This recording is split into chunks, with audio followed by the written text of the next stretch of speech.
Chers collègues, permettez-moi de répondre à cette question de manière sobre et pardonnez-moi à l'avance de ne pas donner trop de détails ici.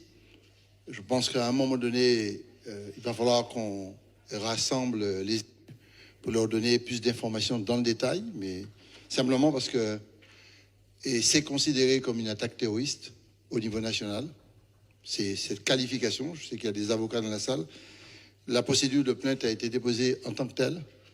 Et bien sûr, nous avons reçu l'assistance et l'accompagnement des instances nationales concernées par la sécurité informatique. Je ne peux pas aller plus loin que ça. Et nous sommes bien sûr totalement mobilisés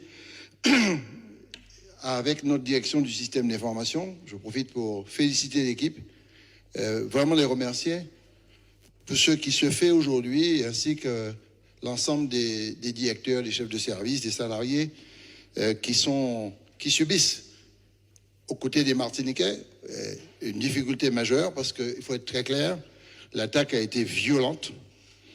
C'est une attaque classique qu'on retrouve aujourd'hui. Je rappelle que plusieurs hôpitaux ont été attaqués de cette manière.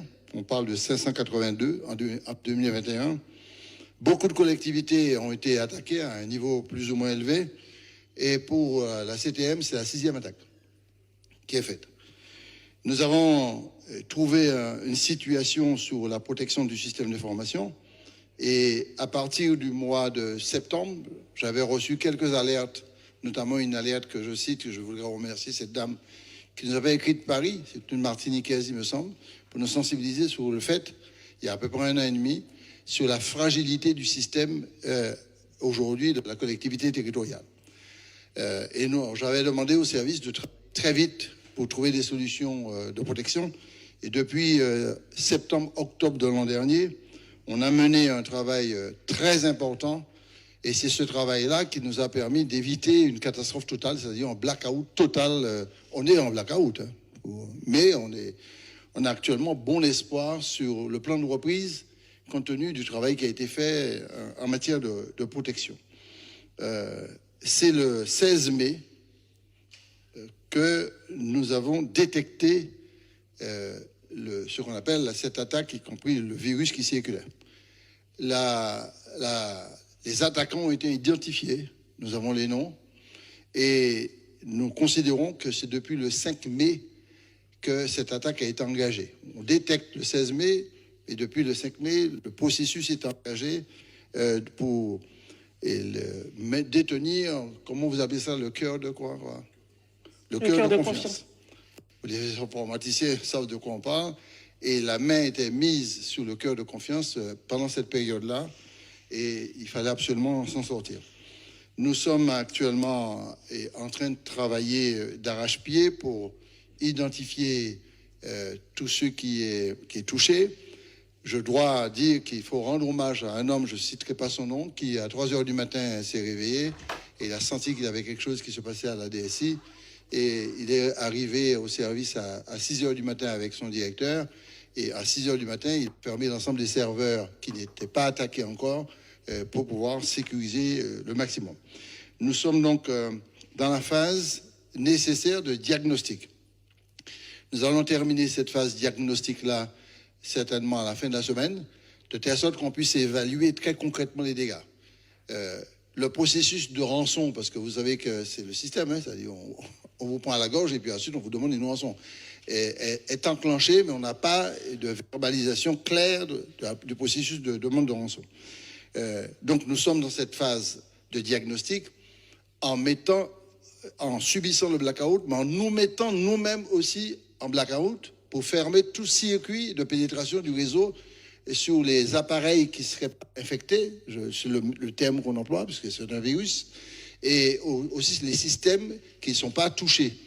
Ça nous a permis, en fermant très vite, se donner le maximum d'espoir pour recommencer plus tôt. On ne peut pas encore dire que le mode dégradé va durer combien de temps. On ne peut pas le dire aujourd'hui. Je pense qu'on pourra le dire d'ici vendredi, lundi. Mais aujourd'hui, compte tenu de ce que nous avons pu faire, on a bon espoir que si le mode dégradé, par exemple, c'est 1 mois ou 2 mois, Au bout des 2 mois, on pourrait commencer vite, même plus vite, grâce au travail qui a été fait en amont. Alors, la préoccupation aujourd'hui, quand on est en mode dégradé, c'est qu'au panier réseau, panier informatique, panier messagerie, etc. C'est fermé. Donc, à la population, nous avons fait des communiqués pour bien expliquer à la population que ce mode dégradé va dégrader les relations, bien sûr, de dépôt de dossiers automatique, etc. Enfin, tout ce qui est système numérique qui accompagne l'administration, c'est évident. Donc, nous allons amplifier cette communication-là et surtout prendre des mesures pour que les dossiers soient quand même déposés en mode papier, quoi, en attendant, et pour pouvoir repartir à temps. Et plusieurs soucis où on est extrêmement vigilant. La première chose, c'est que si on est en mode papier, il faut qu'on ait les moyens pour pouvoir fonctionner en mode papier pour le maximum.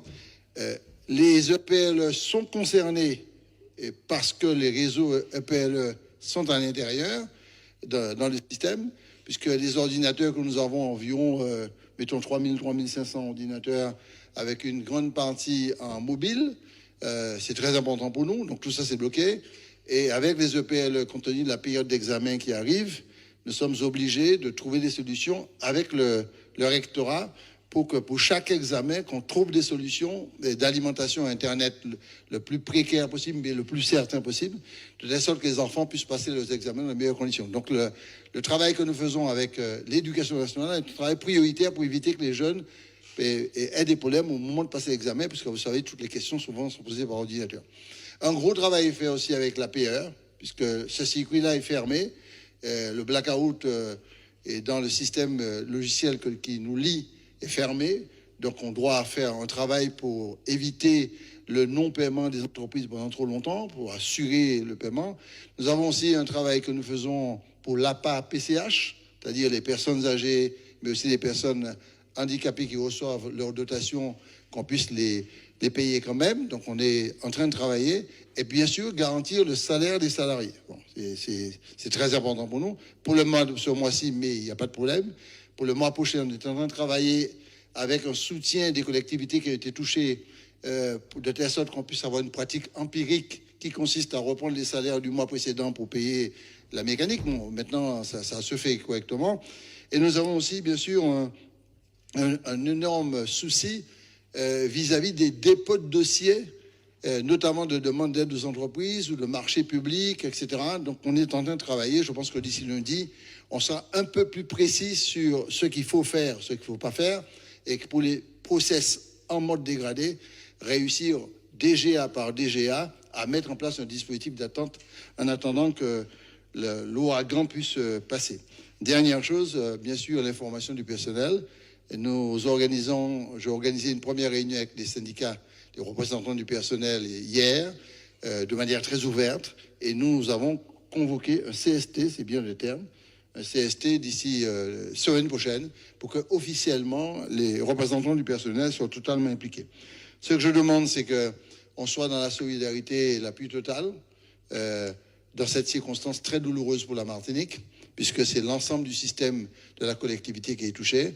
Mais j'ai bon espoir avec les soutiens extérieurs que nous avons. Je profite pour remercier les centres qui sont venus à notre secours, nous aider, je pense au CHU, mais d'autres aussi, je n'ai pas tout en tête, qui se sont dépêchés pour venir à la DSI pour nous apporter un coup de main et pour mener cette bataille. Merci à l'administration de la collectivité.